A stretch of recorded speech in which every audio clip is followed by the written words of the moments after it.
Good evening, everybody. Thank you so much for joining the Private Property Farming Podcast. My name is Mbali Nwoko, your host, every Tuesdays and Thursdays at 8 p.m. right here on YouTube, on Facebook, on Twitter, wherever you're watching us, even on Instagram, wherever you're watching us. Thank you so much for supporting the Farming Podcast, as well as all the other private property podcasts. I just wrapped up a fantastic conversation with Martha, Zama, and Esti. So if you missed that panel discussion, pretty much it was a talk with the private property ladies, the podcast hosts, and it was such a fantastic conversation to have. So head on over to our YouTube channel if you missed that tonight's earlier on show. So yeah, head on over and please just catch us as we got a moment to, just reflect on Women's Month, to reflect on the year that has passed, and just to reflect as ourselves as professionals, as hosts as hosts of the show, the different respective shows that we host or anchor. So yeah, I thoroughly enjoyed that, and thank you as well for watching. This evening we have a female farmer, hydroponic farmer. She is farming on a rooftop, to be specific, and she has two businesses that she will unpack with us this evening. We are speaking to none other than Zandile Kumalo, who is the director of High Harvest and Neighbor Roots. So if you have an interest in hydroponic farming, rooftop farming, I think this conversation is just for you. So please don't be shy to hold back any questions. Please comment, like, share, and please just engage with us, because this is what the Farming Podcast is for. So if you have any questions for Zandile this evening, feel free to ask, and we'll obviously answer your questions live during the show today. Well, let's get right into it.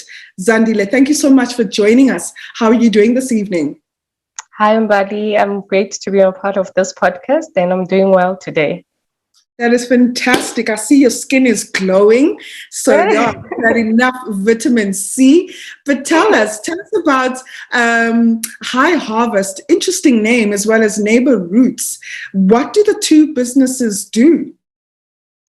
So basically, High Harvest is the first company I opened. It is based in Vaal University of Technology. It was a partnership done with VUT so that we can be able to expose youngsters, especially in the townships, about hydroponics. And during COVID, we realized that most of the restaurants are struggling to receive some fresh vegetables, and farmers are struggling to get closer to the market. And we decided to want to partner with a shopping center, and Morningside opened its arms to us to be able to build a first hydroponic farm in Sandton, to be able to grow food closer to the market of the shopping center and be able. So the partnership that we did it with Flanagan and Jared, whom are the co-owners of the Morningside Shopping Center, with a collaboration with the Red Hill School. So it's basically that little bit of community, giving back to the community, putting in some little bit of giving information and skills to young coming generation, and also, being able to keep up with the produce that the restaurants would need within the shopping center. So the one in VUT is a vertical farm. So that's where I expose about vertical hydroponic farming. And the one in Neighbor Roots, it is a table system with about a variety of different systems, which is your vine crops and your grow beds. And we grow at least 4 types of produce within the tunnel that the restaurants are needing in demand. Oh, sounds so exciting, Zandile. But where did this interest of hydroponic farming come from? At VUT, did you study agriculture? I didn't study agriculture. I'm an analytical chemist, and I did carbon footprint analyst. So at a young age, at my age of 20, I started wanting to get interested into farming. Reason being, I'm from the Vaal area, hence then VUT is in place. That's where I started. So my home is in Meerton. And I'm surrounded with farming and being exposed to seeing how farmers operate and how they do things. But because of my interest at age 20, I wanted to create a zero hunger awareness for the members of my community. So I started my farming basically conventionally, just on a backyard, on a 2,000 square meter backyard in my community. And from there on, I started realizing that you need a little bit of mentorship when it comes to certain things that you might not know. And when I realized the challenge with me by farming conventionally, I said to myself that to find a mentor, I could find it around my area, go ask farmers who had experience, go visit some farms, go gain that little bit of knowledge in terms of farming itself. Because in my generation, not my generation, at home, no one did farming. I'm the first person who did farming at home. So couldn't even ask at home. So throughout my volunteering times and as I was studying in varsity, I gained all the experience and I started wanting to solve their issues in terms of water irrigation, in terms of land scarcity, in terms of how to better their yield in production. And that led me to do much more research as to what more can farming offer within these problems that they are facing. And when I started solving those issues, it made me realize that most of them had led me to go towards hydroponic farming, your agri-tech, putting technology, tunnel farming. And that's how then the hydroponic urge came to place, where I wanted now to grow produce all year round. And VUT came up. So how did VUT come up? Did you identify land within Vaal University that was available? And you said vertical farming. So are you farming in PVC pipes? How did that conversation with VUT start? I mean, are you just renting land and then you just bought your own equipment to start your vertical farm? And it sounds quite technical, especially vertical farming, like how does the water go up and down? Are you using osmosis? Are you using a pressure pump? That sort of stuff. So how did you come about starting High Harvest at VUT and setting up that vertical farm? And what is it that you're producing in that vertical farm? So how it all started is I'm not owning land. I'm leasing there at Vaal University of Technology. But the whole direction that it took was because of hydroponics is quite expensive and it needs a secure area wherever your location would be, because it's easier we use pumps to irrigate our water, hence then it will be able to pump up and be able to pump all the water going from the vertical going down to the drainage. So once I realized that I needed security, I needed a 24-hour security to be able to expose, being able to find a school that will be able to enhance that. But when I found that VUT is a science and technology park, which also helps the community to expose them into technology. And hey, hydroponics is a part of technology in agriculture. And I became a nice plug to whatever exposure that they were doing, to the family that they were growing and their vision and goal for their community in Sebokeng. So the farm that I've got at VUT is called an A-frame system. I farm in NFT pipes, which are formed in an A-frame, and it goes vertically through a pump system where our water then is inside the tank. The pump pumps it up, going up, and then it goes through into the into the NFT pipes, the white profiles, through microtubes. So that's how we are able to irrigate. So it's a 24-hour system that needs to have water running all the time. And hence, so that's how everything came about when it came to being able to be partnering with VUT. Yeah, and I suppose the huge positive in partnering with VUT is that it's secure, right? Because the university has security. Do you get students inquiring about what it is that you're doing? Are you running this A-frame system by yourself? And what are you doing with the produce that is harvested from that A-frame? We do get a lot of students asking and coming curiosity hitting them to wonder, how do we grow without soil, Yeah. But once then they're able to understand the initiative of smart farming and how everything works in the background, and they get wowed. So what we normally do is we sometimes call in some few community members to come assist us when you are transplanting and harvesting, so that we can be able to also give a little bit of skills back. And we do also call in some students that would like to be a part of that just short session where they would come and then assist us to just transplant and harvest. So we do that. But the other thing that we normally do at VUT is that the produce that we grow is leafy greens because of the system that we have chosen. NFT system allows only for leafy greens. So we have, within the leafy green spectrum, we have chosen lettuce to grow the different types of fancy lettuce, and we are able to sell it to local stores and be able to sell it to the local community members that would like to have a different taste of lettuce. Great. And Neighbor Roots, you said you're in Morningside. You came with a partnership as well. It's quite far, Zandile, between Val and Morningside. How did you come about setting up this, rooftop farm in Morningside? Why did you not set it up somewhere in the Val, for example, where it's closer to your home, where it's closer to your university? So why not choose maybe buildings that are centered in and around Val? And why did you choose Morningside?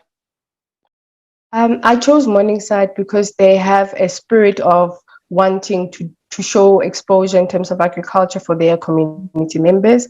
And they also wanted the most of the restaurants that are there, which are basically dining restaurants, so that they can be able to get their produce closer to the shopping center, and it also reduces, because I'm a carbon analyst, I do look in terms of the carbon emissions that food go through, and it also assists us just tick the box, so that by building it on their rooftop, a restaurant reduces on so many things, and they can also save on the environment.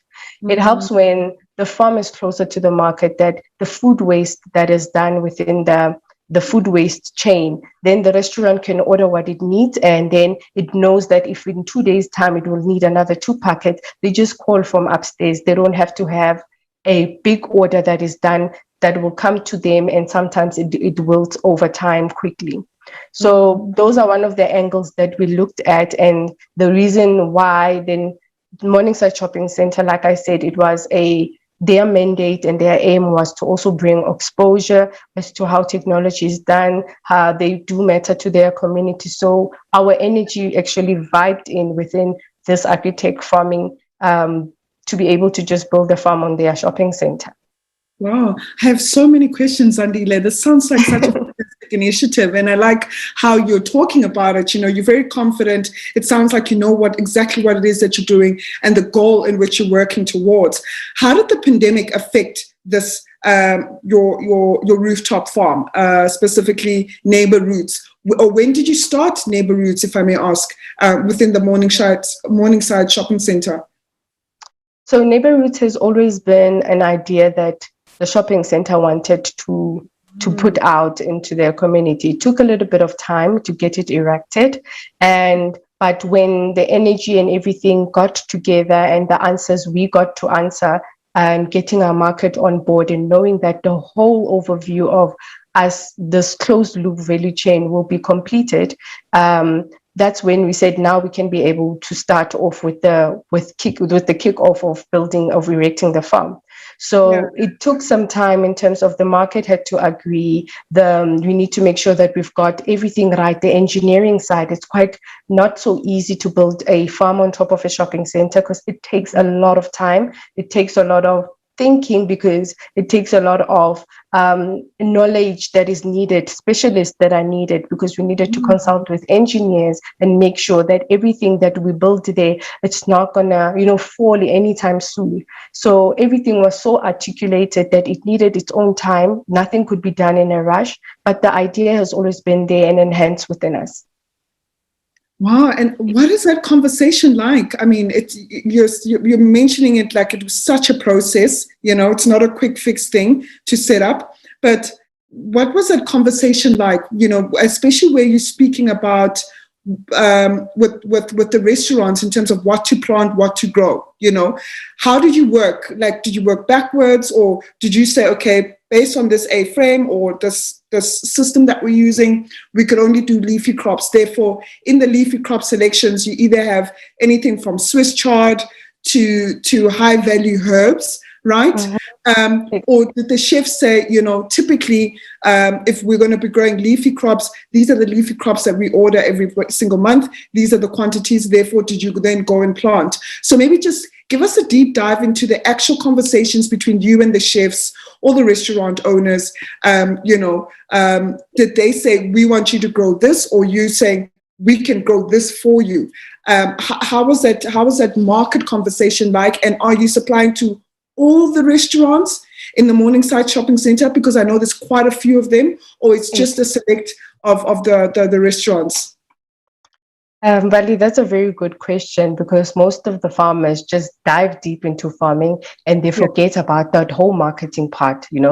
I did it exactly by starting where the market is, so that I can be able to choose the system that I need, the crops that I need to grow, and whether then the profitability and the revenue, when you look at your cash flow, would it match with all those components coming in together?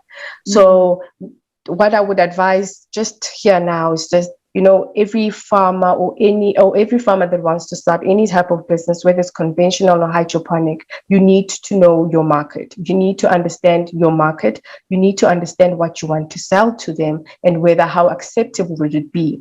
Because I did that. I went intensively to meeting the chefs, to understanding what type of crops do they procure, and what quantities, how can I be able to work hand in hand with them? Because at the end, as a farmer, you need them to procure your produce. And at the end, they need us to give them their produce. So you wouldn't want to find yourself planting less or planting overly on produce that you're going to have as a waste in your tunnel.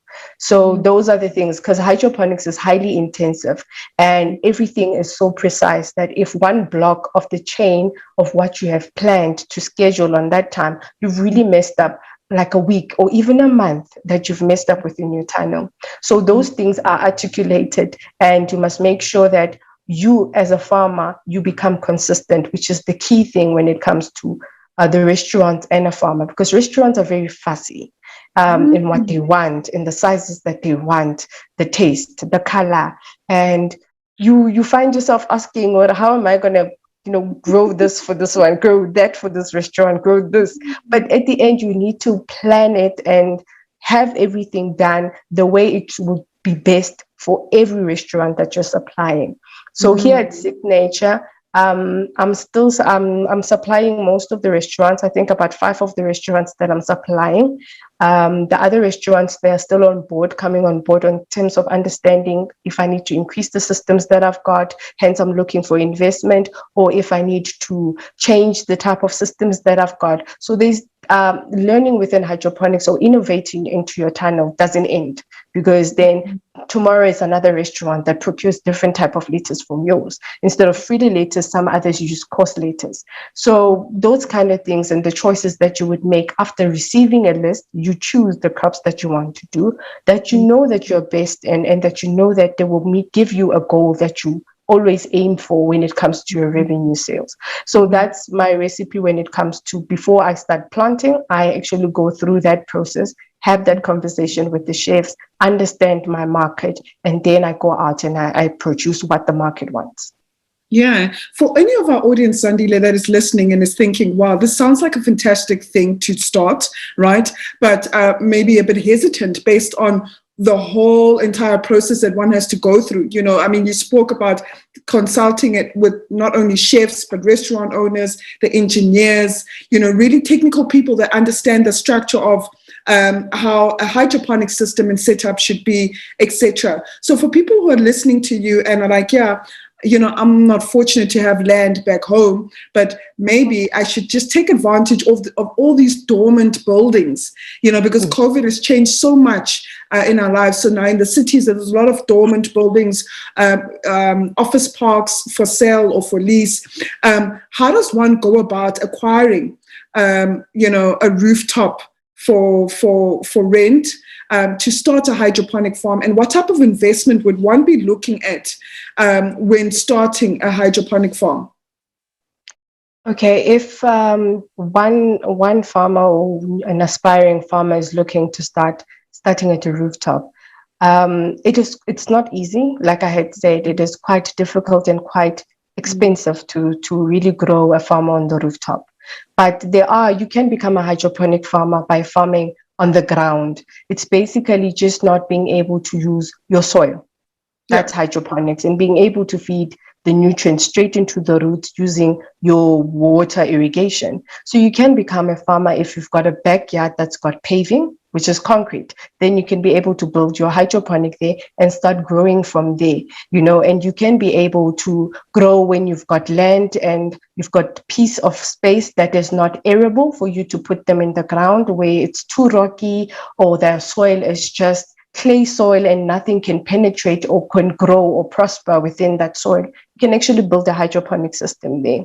So there's different types of hydroponic setups and how you would want as a farmer. So the first thing that they would ask is, what is your budget? What's your angle and what's your aim? Hence, then I say you look at your market so that you can understand your direction and your angle.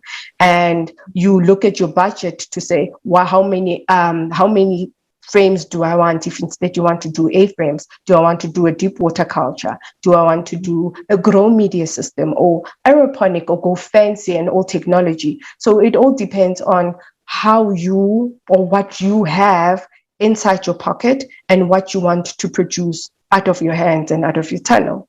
So that's how basically the start of everything is. Being on the rooftop, for me, it was a bonus, because then I was able to meet up the partners that were willing to go the path with me, because they were already having the vision for that dream.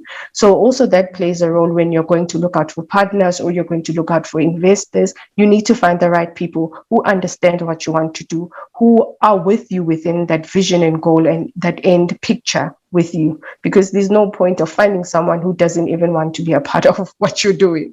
So those are one of the things, but it's quite really, really expensive to start a hydroponic farm on a rooftop. It is. Yeah, and still sticking to that rooftop hydroponic farm, when one looks at starting one, like you mentioned, it's quite expensive. If take for myself, for example, if I want to go start a hydroponic rooftop farm tomorrow, what would your advice be? Should I start one farm in a rooftop where there are restaurants below? Or can it just be any rooftop building in the city, but maybe there's, restaurants close by? So like, does it have to be a rooftop where there are restaurants specifically in that space to reduce, the distance from the rooftop to the restaurant? Or can it just be anywhere within a rooftop, but obviously in close proximity to maybe your clients? Bali, it doesn't matter where you put it. Roof is a roof. As long as it's flat, you can grow. The main aim is trying to bring food closer to the market, but food that that it's much more quicker to grow and perishable quicker. So that also helps that it doesn't hinder that much when it comes to the restaurant and saving them their revenue in terms of produce. So as you can see, most of the hydroponic farmers, they grow leafy greens. Hardy crops are quite difficult for us to grow. Hence, then we are working hand in hand with conventional farmers. That's what I like to say, that we are not here to just replace. We are here to work hand in hand with conventional farmers, that this produce that we can grow on the rooftops, and we can be able to produce it in a quick turnaround. It doesn't need to meet it. That eliminates that food wastage within the country. But you can be able to grow in a corporate rooftop, or a flat rooftop, a property rooftop, or even if your home has got a rooftop, you can even build it there if you really, really want to go through that process of rooftop farming. But you can be able to put it on ground. It doesn't matter where the rooftop is. It really, really doesn't have that effect of where it is. But it all, again, the second part, it depends on what the farmer themselves, what goals do they want to achieve with their farming project, with their farming business? What goal do they want to achieve? For me, I wanted to reduce on carbon emissions. I wanted to bring closer to the market because I realized that during the COVID process, and hence then I became closer to Morningside Shopping Center to just close up the value chain and sell the produce closer to the market that I have got, which are the restaurants and the shopping center. Wow, Zandile, before I move on to my next question, we have a comment here from Danae Alberts, and they say, well done, Zandile. This is such an awesome initiative. You go, girl. So definitely, I support that one too. I think you've done quite a lot in such a short space of time. And what I like about you is that you're very thorough in what you're talking about. And you have literally walked the walk in this rooftop journey. Speaking on rooftop farming, not necessarily hydroponic farming, but just farming on a rooftop as well. Where are you getting your water? Where are you getting your electricity?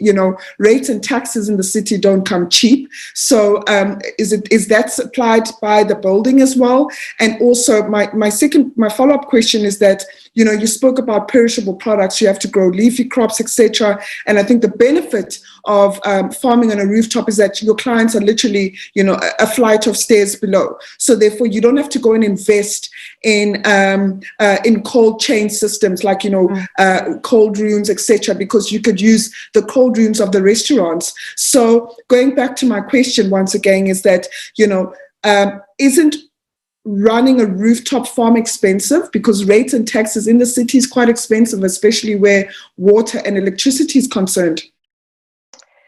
Rates and taxes are expensive on the city, but there are ways to mitigate that, which you use your timers on your pumps. You'd also use the water. Now, the water that we have is recycled for the cycle of the produce.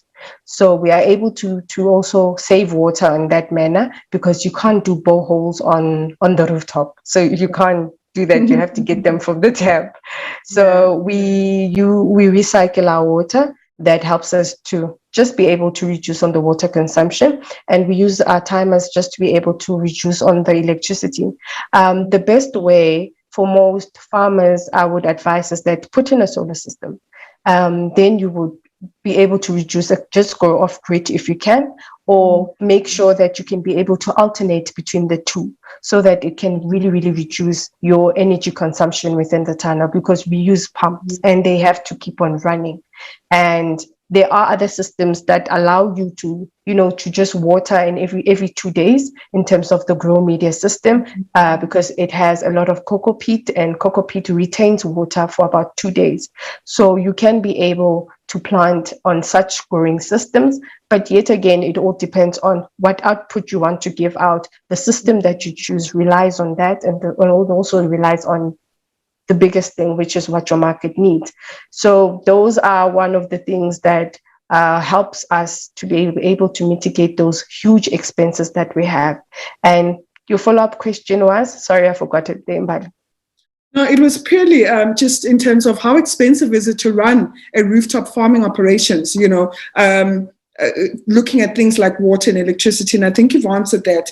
And then I mentioned a point around you saying that it could be any type of roof, but I think the pro or the advantage of farming on a rooftop and having your clients downstairs is that then you don't have to invest in infrastructure such as cold rooms to ensure the cold chain of your perishable products. But just my two last questions. They're quite short, Zandile, as we wrap up this evening. And I must say it will be an honor to have you back onto the show, because there's so many other technical questions that are coming up as you're speaking that I think the audience would like to know and deep dive in. My question, firstly, is, in everything that you've said, it sounds very systematic, technologically focused, etc. Farming in PVC pipes, no soil, so we don't need to turn over the soil and do crop rotations, etc. So it sounds very technical, systematic, a lot of technology and processes and efficiencies in place. How many people are running this operation? So is it just you? So, for example, the rooftop farm, Neighbor Roots, are you operating that production just alone, because maybe a lot of the stuff is streamlined, therefore you don't need to employ other people. And then with the vertical farm and the VUT, does it also need a lot of labor? So maybe from both operations, does vertical farming or hydroponic farming, farming in the rooftops, farming in very systemized infrastructure, does it need a lot of people to operate? Yes or no? No, it doesn't need a lot of people compared to conventional farming, but it's quite intense. You can't do it alone. You need some assistance, because every minute counts, every second counts, and every schedule matters in how you schedule or plan your tunnel plan. It will, for basically just an example, for a 300 square meter, you can have 3 people assisting you within the farm and being able to be able to run the responsibilities of the farm, because everything is so close to each other that you harvest this now and you seed at the same day, and then you also transplant at the same day. That sometimes does happen. And imagine you are all alone. Sometimes harvesting baby spinach can take you up to 4 hours, and you wonder when will you find the other time to transplant and also deliver that. So for us, we do everything from seed to harvest. So that is like every time matters. So when the other one is gone out to deliver, the other work in the tunnel gets completed. So that's how our gears operate within the tunnel. So we it's not like we don't need on the cold chain. Your answer is that sometimes it's not like we don't need cold chain, because it does get hot on the rooftop.